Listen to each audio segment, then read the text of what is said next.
মধ্যপ্রদেশ গোয়ালিয়রে একটা অত্যন্ত বেদনাদায়ক ঘটনা ঘটেছে।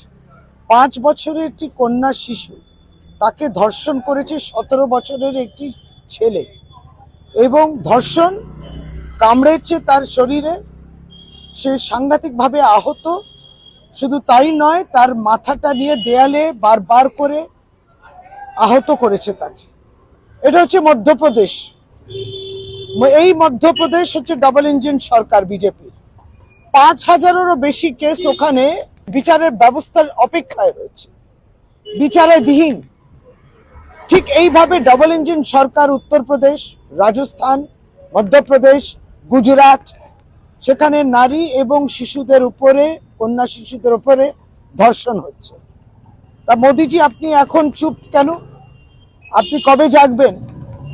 মধ্যপ্রদেশে মুখ্যমন্ত্রী কে?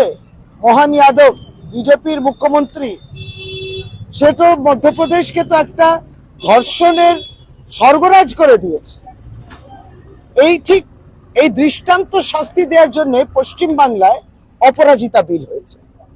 সেই বিলটা আইন কেন্দ্রীয় সরকার অনুমোদন দিচ্ছে না কেন? আইনের জন্য যে ব্যবস্থা কেন্দ্র সরকারকে নিতে হয় সেটা করছে না কেন?